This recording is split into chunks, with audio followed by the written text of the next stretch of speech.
that's better. Afternoon, Jurgen. First of all, just a couple of things on Mo Salah. What update can you give as to when you might be able to have him available for selection once again? And on top of that, I know obviously different countries have different rules at the moment, but your players have certain guidelines to follow as well. So what's your view on him celebrating his brother's wedding, and does it become a disciplinary matter, or at least do you have to remind him of his responsibilities at this time? Okay, where do we start? We start with he is probably back today. That's what I've heard.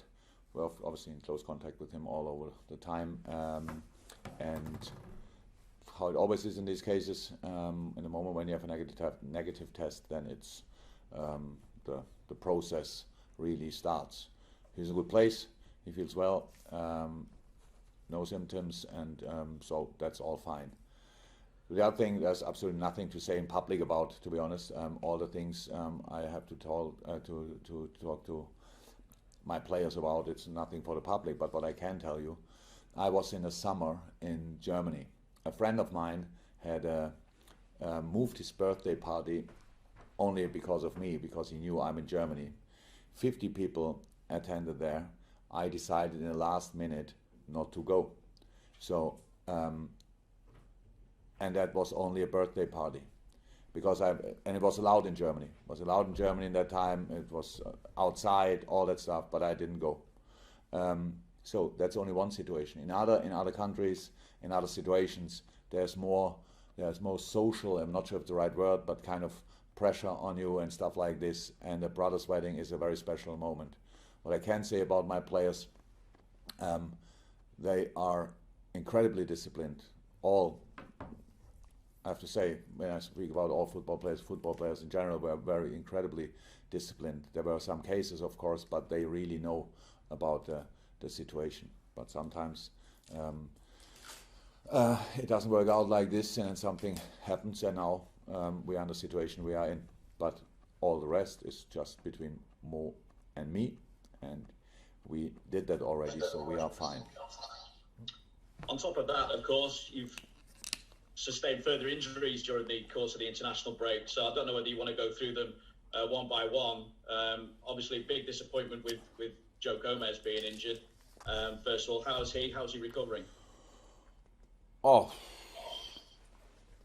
again, tough one, but the surgery was successful, and so he's now already recovering first from the surgery and then from starting the rehabilitation, but he's with his family, so he's in the best possible place, I would say. And yeah, that's it pretty much. So rehab started now. That's how it is. When after surgery you count from that moment on backwards, and we help as much as we can. But for the first few days, all of the boys after surgery, you probably feel pretty alone. That's how it is. But when you have your family around, and that's in his case the case, then it's all good. Or as good as possible. That's it. And the others to go through, obviously Jordan Henderson, Trent Alexander-Arnold, Fabinho, Thiago, Reece Williams. Will they be available this weekend? We will see. Oh, Hendo not, Trent not. That's clear. And all the rest we will see. So, but who are the others? Sorry. I said, yeah, Jordan, Trent, Fabinho, and Thiago. Where are they at? Yeah, in a good way. Ox in a good way. So they're all closer, but we will see if it's close enough for the weekend. And finally, for me, Jurgen, I just wonder, how much of a threat do you see Leicester in the season's title race? Brendan has had injuries to deal with himself as well, yet there they are, top of the league, flying at the moment. Yeah. Of course they are in. It's the 8th match day, and Leicester showed not only last year how good they can be, and this year again changed their style slightly. Had to, maybe because of the injuries they had. Dealt really well with it. Good example of how you can deal with the injury crisis, whatever. Really did really well. Are in a good moment. Have a clear idea how they want to play. And that's a tough one, and so of course they are contenders for everything that they were last year for a long period, and this year they are more experienced in the situation, so yeah, of course. Fantastic. Okay, Mandy from Premier League Productions. Mandy. Hello, Jürgen. Hi. Jamie Vardy, of course, has a great record against the top teams, as I'm sure you know. What do you think it is about him that makes him so difficult to stop? His speed, first and foremost, that probably is incredible, and how he uses that, how smart he is, how he developed his game over the years. He's a massive threat for everybody. He really gambles in a good way with the last line, is taking the risk in these situations, but that his technical level is really good as well. So not only the finishing, but all the rest, first touch, all these kind of things. Jamie is a proper player, I have to say, and so yeah, it's always a challenge to defend him, and the only way I know to defend him is to make sure that he get not a pass he wants. So that means we have to defend all the others as well. And just another one, we're doing a feature on leadership, so asking quite a lot of managers about that. In your opinion, what's the most important trait when it comes to leadership and management? Listening. To your players, to yourself, or? To everybody and everything, because you only can make decisions if you know as much as possible about the situation. That means first and foremost listening. Nobody is I don't know any person who can make decisions just without knowing anything about it. Unfortunately, in the world we have a lot of people who are doing that constantly, that they're completely clueless but still making decisions, especially politicians, but that's the world out there. I don't understand it like this. Okay, fantastic. We'll go to James from TalkSport, and then Ian Kennedy from BBC Merseyside, and then Carl Markham from Press Association. Yes, James. Hi, Jürgen. Hello. Jürgen, obviously it was a really bitter blow to swallow with Joe Gomez suffering that injury on international duty. Just how pleased are you that you've now got the players until March? They're not going anywhere, and you can keep them under control at Liverpool. Yeah, of course I'm happy about that, but that's not really. I don't.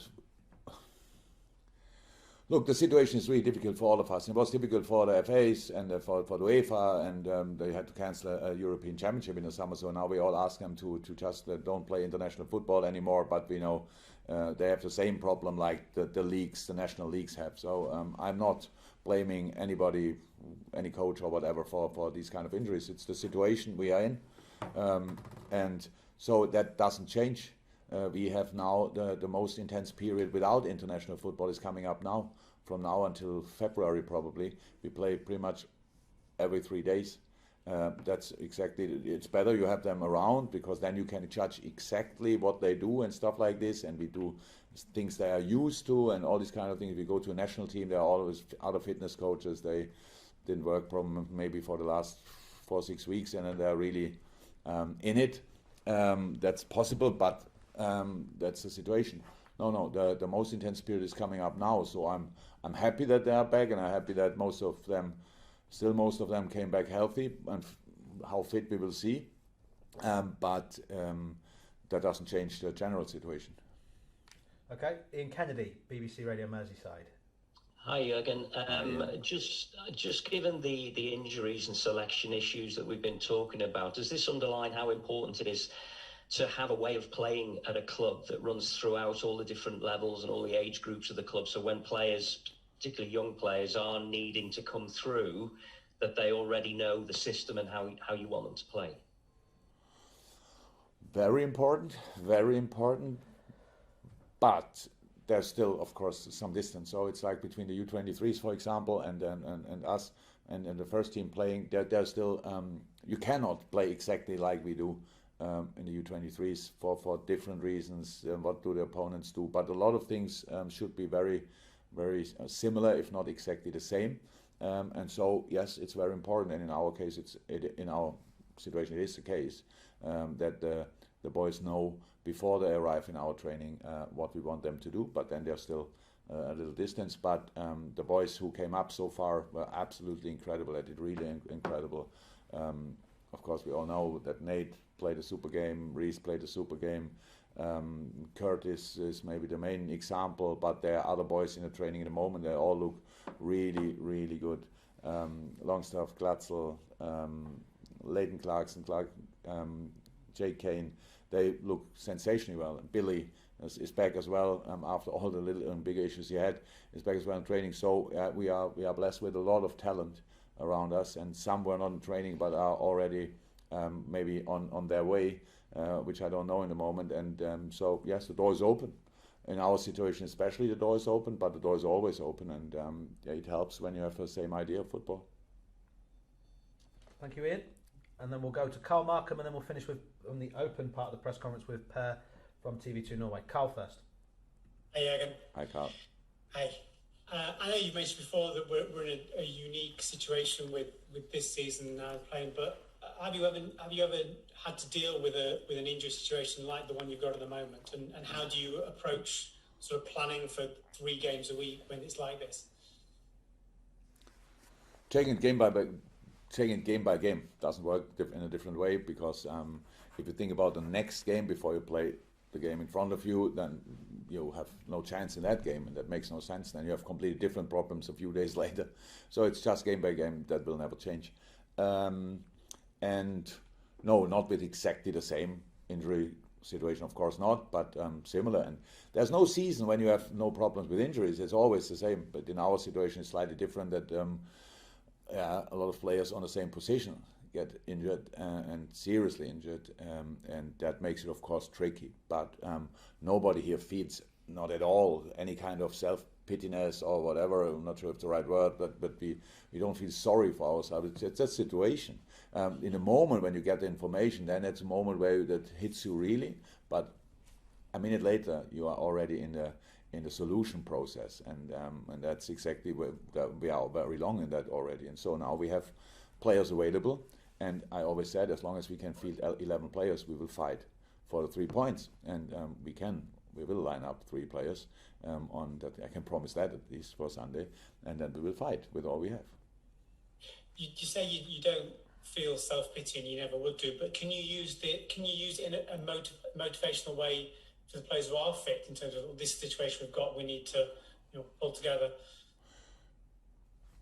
Of course, but it's not here.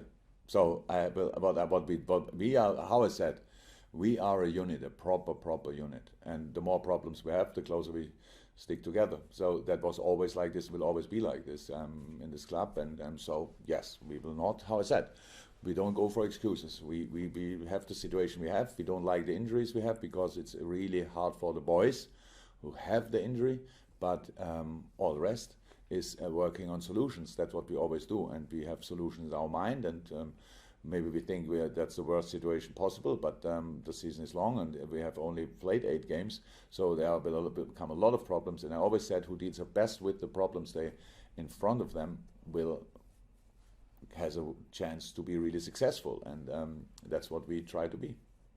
Fantastic. And just before we go to you, Per, because could the guys who are going to be in the first embargo, which we'll go to after this question, start using the hands up mechanism now, which is the daily papers, please, or the daily publications. But Per, your question to finish the open part of this press conference. Yeah, hi again. Hi, Per. You're probably sick about talking about injuries now, but obviously it's a part of the game, even if it's never fun. But do you think this could make Liverpool stronger in a kind of strange way, like this, giving your players something extra to prove and fight for now?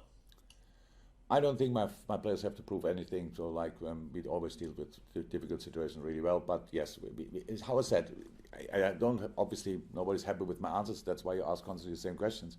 So yes, we will fight with all we have, and that means if the problems become bigger, you get closer to each other, and then you still fight. If somebody thinks we will give up before the game just because some of our really best players or very, very important players are not available in the moment and for a long time, I cannot help him, but we will not do that. We just have to accept the situation and use the situation. That's how it always is in life, and that's how it is in our situation now as well.